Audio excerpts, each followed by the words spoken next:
One of the biggest myths about gambling addiction is that it only happens to people who are reckless or bad with money. And in reality, some of the people who fall into gambling are actually some of the smartest, most analytical and disciplined people. And the reason this happens has nothing to do with intelligence and everything to do with how systems are designed in the gambling industry. If you're smart, you're used to believing that if you can understand something well enough, then you can control it. And gambling, especially like sports betting, feeds directly into that belief. You're not just flipping a coin, right? You're looking at the stats. You're also looking at historical performance, injury reports, the pace of play, weather, home field advantages. You're thinking in terms of matchups, how one team's strengths might go against another team's weaknesses. And you're doing research.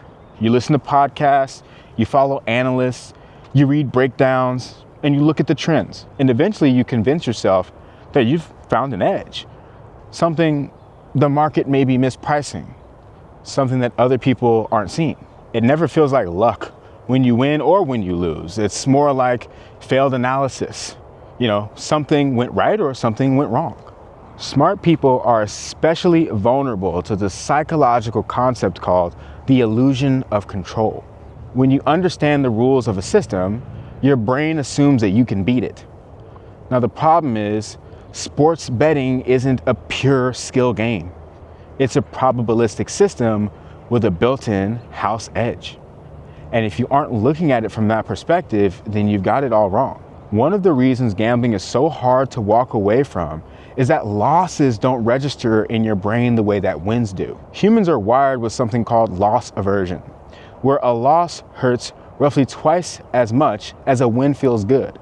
So when you lose a bet, your brain doesn't want to accept it as final, it wants to fix it. And that's where the chasing comes in, right? You tell yourself, you're not being emotional, you're just trying to get back even. And then there's the near misses, where you lose a parlay by one leg, or a team covers everything except the final score. Psychologically, near misses don't feel like losses. They feel like proof that you were so close and that your thinking was right. And when your brain feels like it was almost right, it doesn't disengage, it leans in. When you lose, your brain doesn't say I was wrong, it says I was almost right. And smart people don't walk away from puzzles that they almost solved. Another reason smart people are so vulnerable when it comes to gambling is because they don't want to admit that the system beat them.